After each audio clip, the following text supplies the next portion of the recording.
Well, hi, everybody. Welcome back to My Favorite Mistake. I'm Mark Graven. My guest today is John Rossman. He is a leadership and digital transformation expert.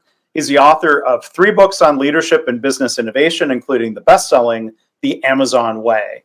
He was an early Amazon executive who played a key role in launching the Amazon marketplace business in 2002. And his upcoming book, we're going to hear about that again later in the episode, stay tuned, is Big Bet Leadership, your playbook for winning in the hyper-digital era. So John will have a special offer. And before I tell you a little bit more about John, thank you for being here. How are you? Hey, Mark. Great. I hope I'm not your biggest mistake having me on this podcast and everything, but great to be here. Thanks for inviting me. I don't share any sort of hypothesis that you would be any sort of mistake. Now, the upcoming book, will that be number 4? That's number 4. Yep. Okay.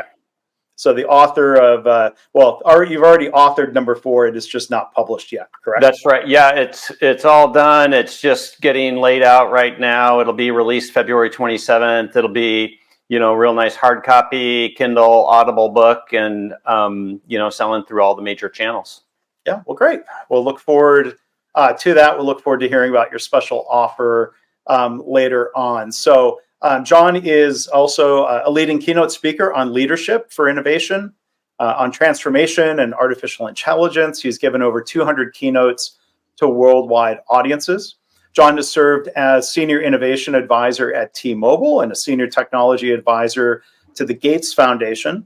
John is the founder of Rossman Partners, a leadership development, coaching, and advisor solutions company. And it says here in the bio, I don't know if this is true today, you are often joined by a Frenchie. That's a French bulldog. Is that right? Yeah, that's Bossman Rossman. He's right down there. If you want him to make an appearance, I can get him up here. But yes, he's our mascot. Yeah. Well, if he makes some noise, that's quite all right. It's good to hear from people's dogs. He just sleeps all day. It's amazing.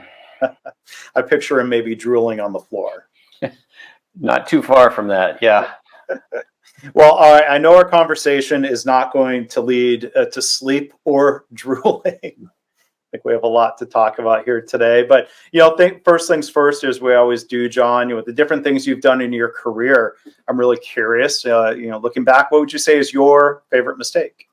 Well, I really appreciate the way you frame it as your favorite mistake, not your biggest mistake or anything like that. But my favorite mistake is what people forget about Amazon and the Amazon marketplace. So I joined Amazon early 2002 to launch the marketplace business. That's third-party selling at Amazon.com. What people forget is that there had been 2 previous attempts at some type of third-party selling strategy and platform at Amazon. It had failed, and Bezos was getting all sorts of advice, primarily internally and from the board, to continue to pursue this. But he always talked about being fixed on your strategy, flexible on your tactics, and this was a moment where he really showed like he knew we had to solve this problem, and the problem being, how do we rapidly expand categories? 90% of the business at that point was books, music, video. Hard to remember those days.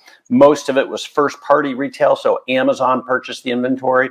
And what we were trying to do was rapidly expand categories without having all the inventory, not having all the OEM relationships, brand relationships. And so it was a big bet, and people just forget about the bold moves that he had to make to make this happen.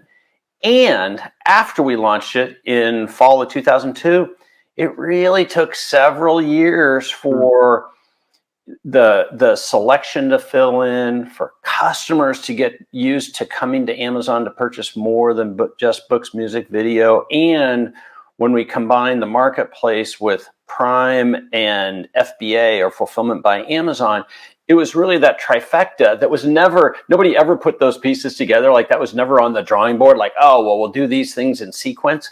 It was just the fact that we, kind of kept at it and everything. And so that's really the story of one of the best business models ever built, which is the marketplace business, and that it wasn't obvious that it was going to win, and what it took to do. So in that attempt, and that third attempt for Amazon, your first swing at it, but Yep. third attempt for Amazon. I mean, how confident were you that this was going to work out, or that Amazon would figure it out? Or how confident were you that this was not a mistake? Like, what was different that time? Because we were solving some of the big problems that we felt were the major inhibitors in the prior. First of all, the prior versions, which was called Z shops and then auctions, it had a poor customer experience, and that customer experience was highlighted by that there were separate checkouts, separate pipelines, we call them, for when you were purchasing things from Amazon versus purchasing things from third parties. And so we solved that hard problem. And the other hard problem that we solved was, eBay was the king marketplace at the time. And if you searched for an item, you could get 20 pages of essentially the same item. And as a customer, you had to do the really hard thing of like going through and like, well, is this the same thing? And what's the offer? We did the really hard work, which was reconciling items together, which was a really tricky data ingestion engineering problem to solve. It also put a lot of complexity on our sellers, but what it resulted in was what we called item authority. An item, one detail page. Now there could be multiple offers against that detail page, but that was actually a really creative solution, hard thing to do, took a bunch of investment, but was absolutely critical to the end customer experience. And so we added up kind of, call it 5 to 8 critical risks that we thought like, well, these are the things that are going to be different. And we brought those risks forward, we tested them out, and our theory was right. So tell us more about that testing process. Was some of this testing happening before it really launched, or was there kind of a soft launch of sorts? And all the above, and sometimes testing in the real world. And test environments are always one of those tricky things of when you have multiple complex end-to-end systems, really doing testing, especially with third parties, was really, really tough. For example, how do you test credit card orders and things like that? Like, those were novel things that we were trying to solve for in 2002. So I would say it was mostly tested pre-release, and then a lot of things kind of worked out post-release. The things that we were able to test really well pre-release was, could we get the choreography, the dance between Amazon and sellers to be both robust enough so that we provided a really good customer experience, but obvious enough so that different types of sellers could actually, in a self-service manner, be a seller at Amazon. And it was that delicate balance between a great customer experience, very different than eBay, but we knew we wanted to scale to hundreds of thousands of sellers, and we weren't going to do it just by adding headcount. So we knew we had to create a real self-service platform. And so those were the two things that we were largely able to prove out pre-launch. And so with Marketplace, I mean, that exists today. Is this, I'm looking, selfishly, I'm going to pull up the page for my book, The Mistakes That Make Us. And when you see more buying choices, 8 used and new offers, is that Marketplace? Those are likely Marketplace sellers. And so my guess is that Amazon is the first party seller for your book. And then you have third parties who have the book and are also making an offer to sell the book. Yeah. And it tells you, I mean, it is a store, and it lists, some of these stores. And, when that started, and again, books, that's, the original category. It could be, buying, food items or electronics or other things that are, through Amazon or Marketplace. But even from the beginning, that was the kind of, everyone set a fixed price compared to auctions. That was more of an eBay competitor, if not copycat. Yes, eBay has now largely switched to a fixed offer platform. Auctions work for, what we found out was that auctions work for some types of Mm. categories of items, primarily collectibles, where there is not a real firm established market price for something. Right. But for most everyday SKUs, people don't want a bidding process to it. You know, the gamification of it is not why they're there. And so, you know, that's why we kind of largely gave up on bidding platforms. Yeah, because who wants to put in a bid and wait 5 days unless there was, you know, like the buy it now type option. Right. Yeah.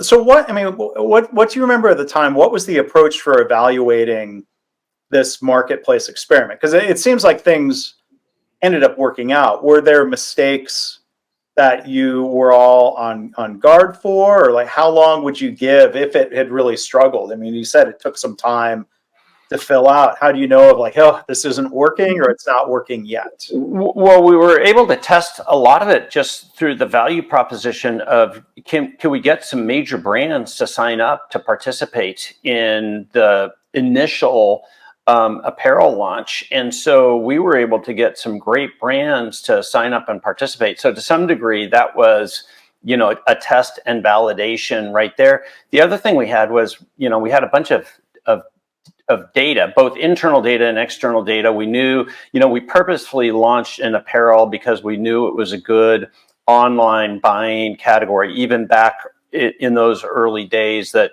customers loved being able to buy apparel online. We had a ton of customers at Amazon searching for apparel. Even though we didn't offer it, we knew they were searching for it.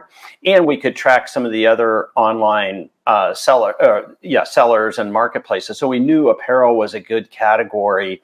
The hard thing we had to solve for is, you know, always in apparel, it's kind of, you know, size and color variations makes for a tricky set of catalog data as well as detail page behavior. And so we had to solve for some of those things. And those were hard, but I wouldn't put those as high risk and everything, right? Like, you know, you can solve the problem. It just takes some effort doing it. But I really feel like it was just a function of doing it right and then being patient for customers and selections to come along and understanding that. It was, you know, part of the wisdom, the leadership that Amazon had, which was, you know, sometimes things take a little longer than you'd like, but if you see behavior, you see customer satisfaction, you see things going in the direction that you want, then it's just hold on a little longer and keep tweaking it, and the market will fill in. But a lot of companies would have, you know, kind of like, hey, you know, this isn't material in 1 year. We're moving on. We're not going to keep investing in it.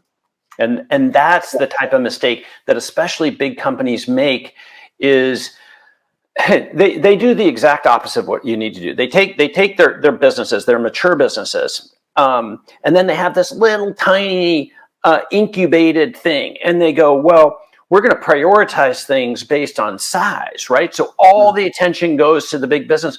Well, these little tender things, these things need more attention and more priority, right? Like when you have something small and tender, you treat it with extra special care, but that's not what big companies do. They just have a stack rank P&L priority based mindset. And that is the exact opposite of what you need to do. You need to hold these precious little bets, these little ideas, and make them the priority. And the key aspect of priority means speed to decisions, speed to resources, speed to testing, speed to everything, versus in your scaled businesses, it's more like, oh, we're trying to optimize for different things, right? You know, your cost per unit or different types of metrics, completely different playbook. They sound similar, but they're very different. So is the mistake one that we might make as outsiders to Amazon, thinking that a company like Amazon, smart people, good ideas, that they always get it right the first time and that the rest of us need to do the same? No. I mean, not at all. Not at all. The list of quote unquote failed investments, those aren't even mistakes. Those are actual failures at Amazon is long and illustrious and illustrative. And what it's illustrative of is that one big winner pays for 10 to 100 losers if you do the losers correctly, right? So and this is really the part of the thesis of the next book, Big Bet Leadership, which is actually how to control your risk on bets. And the key is to think big but bet small, not to actually bet big. And so when you can do that, which is like think big, test out ideas, see how it reacts, but keep the actual commitment levels, both externally and internally, low, then you're able to actually let things succeed or fail or iterate on their own merits and not force it. And that allows you to keep at these things. And that's what Amazon has done is, in general, they tend not to make big commitments before the few real material risks are proven out. Mm. The risks, assumptions, things that need to be replaced with real data, right? That's right, or proof that you can do it, right? And those things can be technical things. Those things can be cost elements, your operating model elements. Those things can be customer receptivity. You really need to understand what are the critical risk points of a new idea or a concept. In our book, we tell the story of a digital transformation at a big company, and in the early iteration, the team rationalized doing something that was very hard, which was a new billing system, but it actually isn't high risk. Like, billing systems exist, we know we can do it, but they take a lot of effort, and everything, right?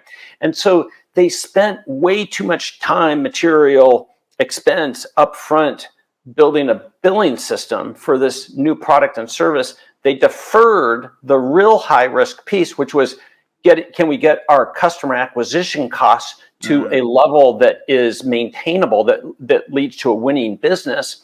And so they had so much invested. By the time they were able to figure out, we actually can't get our customer acquisition costs to the basis that we need. And that is a really easy mistake to make, is not understanding what is hard versus what is high risk. Mm-hmm. Mm-hmm. So we're joined again today, John Rossman, and I want to come back in a little bit and talk about the upcoming book, Big Bet Leadership. But I want to ask a couple of things first about the Amazon way. Sure. Yeah. Look at a couple of the concepts there. So it's funny how this worked out. So there's a book, from my professional circles, I've got a copy over here, The Toyota Way, that is also 14 points. Oh, interesting. 14. The Amazon way, 14. They're not the same. It'd be interesting to crosswalk those in a table. I haven't looked at the direct comparison there. One of the famed quality gurus who influenced Toyota and people like me, W. Edwards Deming, he famously had his 14 points for management. So I don't. How did the number 14 come to be? Well, Amazon ruined it because So I've done 3 editions of the Amazon Way. Yeah. In the last edition, which was published in June 2021, I wrote a recommendation to Amazon. The first time I'd ever done kind of anything like that, and the recommendation was, hey, you need to add a new leadership principle, not replace them, but add a new one. I called it the golden rule. And it was basically like, you need to understand your place now. You're no longer the scrappy underdog. You're not, you influence economies and communities, and you need to just grow up at times. And shortly after I released the book, 2 months after I released the book, Amazon added 2 new leadership principles. So they now have 16 leadership principles. Okay. And I can't prove that my suggested 15th leadership principle influenced that, but we also can't prove that it didn't and stuff. And so Amazon now has 16 leadership principles. One of the pieces of feedback I get, I work with a number of companies on kind of like, leadership and culture and this concept of principles. And they always go like, well, that's just too many. And if you actually look at these, it's not just the title of the leadership principle, it's the paragraph underneath it. Where the real wisdom comes in is you're not intended to use all 16 at once. in any given circumstance, you have to understand, the 3 or 4 that maybe come into play. And that's not too many to actually know. Think about an NFL quarterback and how many plays they have to know going into a game. And for each play, they actually have to know what every position player on their side of the ball needs to do and everything. Asking somebody to just print out a list and have, 10 or 15 leadership principles. But when you only have 4 or 5, what tends to happen is they tend to be these really obvious things, like treat each other with respect or do the right thing. Well, those are actually, they're good, but they're hard to make distinct decisions against. They're hard to really use. They don't tell me what's really different about this place versus every other place. And so when you look at Amazon's leadership principles, they really tell you this is what's expected from how we work together, how we make decisions, how we prioritize. And so while we call them principles, it's kind of down the path of an actual operating guidebook or a playbook and everything, right? And so they're very practical. They're intended to be used by everybody in everyday decisions and everyday meetings to help make better and consistent oriented decisions. Yeah.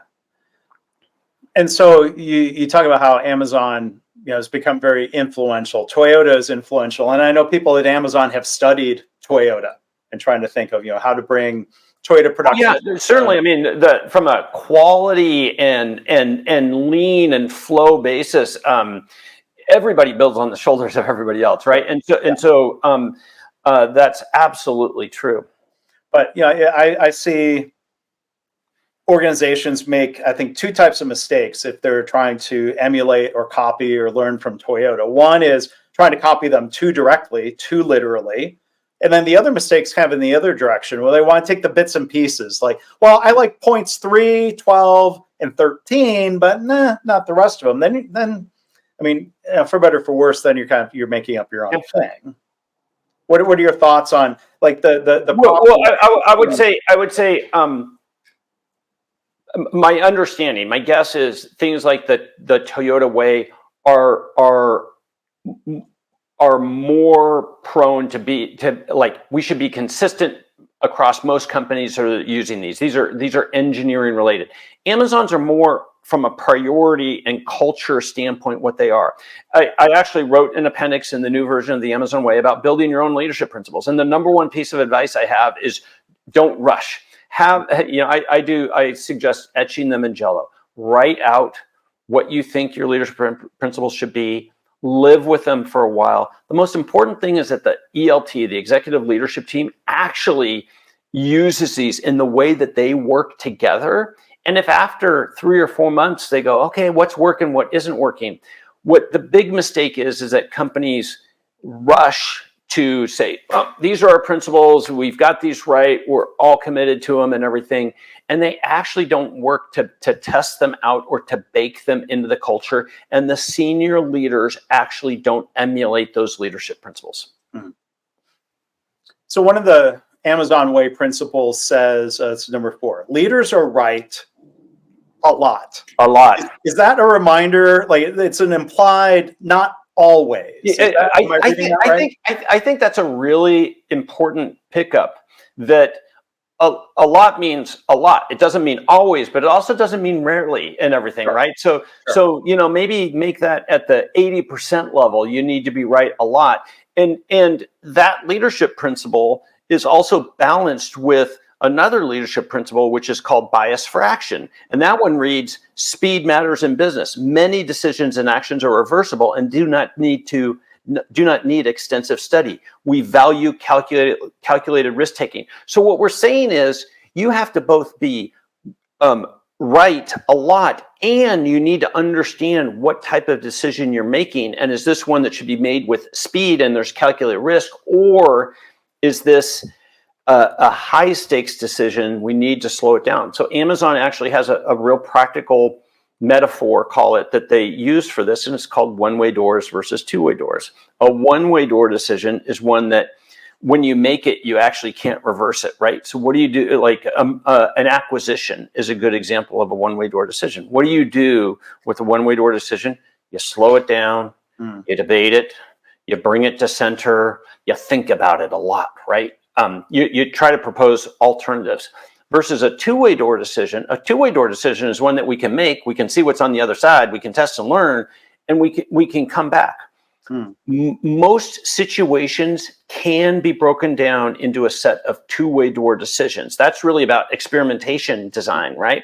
But what most companies and teams are good at is clumping situations together so that it feels like a one-way door decision. And then what do? They have to bring it to the center. They have to slow it down. They have to shift accountability to others. And they make very diluted, very common decisions versus provocative, fast, experimental-led decision-making. Mm. And it seems like with that approach and being data driven and other things that are in those points, so there's one other thing that jumps out in the description of point 4. They don't make the same mistakes over and over, and we love to celebrate that here on the podcast. Yeah, you can't be, the goal is to learn from the mistakes. And so, while making mistakes is great, if you're repeating them, that means we're not actually learning from them. And so, yeah, that from especially at the senior leadership level, like that's just not what you do. Yeah. And last time I'll bring up Toyota, but there's a quote from the until recently CEO, who's now chairman, that I used to head up, kick off a chapter in the book. Said basically, I think it's a pretty direct quote. It's in Toyota's DNA that once a mistake is made, it is not repeated. Now that's their aspiration. Is it 100% perfectly true? Probably not, but there's an important mindset there. Yeah, Bill Belichick, coach of the New England Patriots, he has this. I heard this interview with Tony Belusky, one of his Hall of Fame linebackers, and he said, Bill does not accept repeat remakers. You can't make the same mistake twice. And his attention to detail was incredible. And so he would get after everybody about A, doing things the right way at a detail level, and B, you can't make the same mistake twice. Yeah. So looking ahead to the upcoming book, Big Bet Leadership, Your Playbook for Winning in the Hyperdigital Era. Again, our guest and author is John Rossman. The phrase hyperdigital era, tell us a little bit more about what makes it quote unquote hyperdigital. Well, that is the setup for the preface of the book, where I answer that question directly. But the tease I'll give you here is that if you think, so Netscape went public August 8th, 1995, and most people use that as kind of the starting gun for the digital era, right? Our premise is, if you think the past 27 years has had a lot of disruption, a lot of change, a lot of new capability, that's really going to be the warm-up innings to what the next 30 years is going to be, is that it's the combination of a number of mega forces that are going to create seismic change. And in that seismic change, there's going to be even bigger winners and bigger losers. Some of the companies that were the winners in the first digital era will end up being losers in the next digital era. And that just as much as management expertise needs to be in kind of operations, leaders need to become experts at transformation and innovation. And they're not today, right? Mm-hmm. Companies are not geared that way. Companies are built to optimize in the status quo. And everything about innovation and transformation goes against those things. And so that was our mission with Big Bet Leadership, is to attack the specific failure points of why innovation programs and transformation programs fail, and to give both a principle and a tactic to attack that point of failure. It's not a methodology, but it's a specific anecdote to the points of failure of why all of these big bets have anywhere from a 75 to a 90% failure rate. And it's because we're not good at them. Mm. So it sounds like in this climate, with the challenges that we're going to face, I don't know, with AI and other technologies, is it fair to say that I don't know, everybody's a tech company now, or everybody needs to be, or does it go beyond that? Well, I think the technology is certainly persistent and big factor in all of that. And so I think in general, yes, technology will continue to play a bigger and bigger aspect of enabling all the aspects of both the operating model and the customer experience and the derivatives of all the data that we should have from a business. But the technology is always the easiest part out of all this. It's hard, but it's the easiest part out of all of this, right? It's always about the people and the tradition and the expectations and driving change. That's always the hardest part of these, and the communication challenges of making sure that we actually are talking about the same thing. It's funny you mentioned Netflix. Just as a quick aside, gosh, it's been almost 30 years. They're in the process of shutting down the original mail order DVD business. And heard a story. And people forget about the massive flood they had where they tried to separate the mail order business from the streaming business. I think it was called Quickster, and everything, right? Yes, exactly. Yeah. The stock got cut in half, and they rolled that back and everything, right? Interesting mistake. It'd be really interesting to understand how they couldn't test that earlier and everything. But the offer I have for your listeners on Big Bet Leadership is go to bigbetleadership.com. When the book releases on February 27th, if you register, I'll select 10 to 15 from this podcast to send you a Kindle version of the book. My only request, and it's a request, is that you write a customer review for the book. But anyway, it'll be a real nice book, and the digital version will be great. Yeah, and I hope people will take advantage of that. I'll make sure that there's a link in the show notes. So I'll get that from you, John. So that book, again, Big Bet Leadership, Your Playbook for Winning in the Hyperdigital Era. Maybe one last question for you, John, about the book. How do you think through, there's different types of failures or mistakes. Action mistakes, the things we did, the inaction mistakes of, we kept with the status quo, or the things that we should have done. Like how do you think through that risk between taking action and finding out that it's wrong versus the risk of the status quo or not doing something? Well, I think in general, because companies don't know how to experiment cheaply and quickly, one of the really poor side effects of that is that they retract, right? They do less experimentation because they don't know how to keep them small.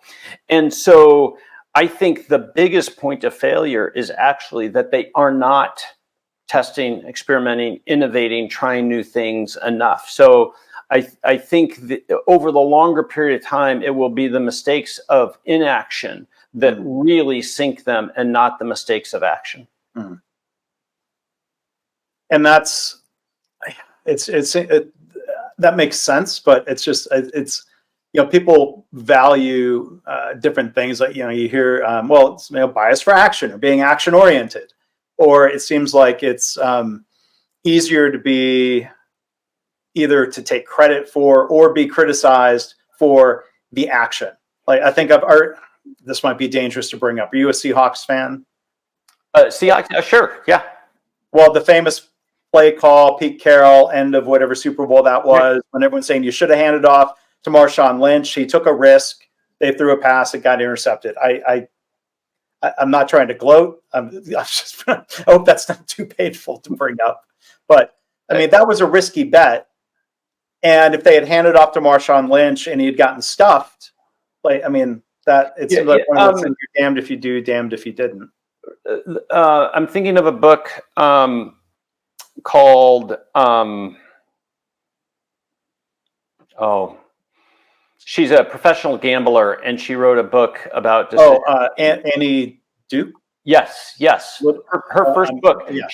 She actually breaks down that scenario and shows that what you're doing is called resulting, right? You're saying the result was wrong, therefore the process of what they did was incorrect. And her whole book thesis is you need to separate out resulting from understanding the process and focusing on the process, right? And so according to her analysis, the call that Pete Carroll made was actually the absolute right probabilistic call. It just it was a rarity of an outcome for it to come out that way. So that was her breakdown relative to that. But yeah, I wish he had handed it off to Marchand for sure. Either way, you wish they had scored and won the game, which is playing the result. But, either way, so it was a great story. Yeah, Annie Duke, Thinking in Bets. Yeah, Thinking in Bets, absolutely. Yeah, very good book, and that's the major thesis of the book is don't confuse the results you get with the process that you undertook, and that is one of these common mistakes. Oh, that didn't work out. We'll never do it like that again. That's a very common mistake for most operators to make. Well, John, thanks again. We'll finish with one more mention of your book, not Annie Duke's book, Big Bet Leadership, Your Playbook for Winning in the Hyperdigital Era. Look for a link in the show notes to take advantage of the generous offer. John, thank you for doing that, and thank you for being a guest here today. Mark, it's been great to get to know you, and thank you for all the work that you do, and really appreciate the opportunity. Sure thing. Thanks.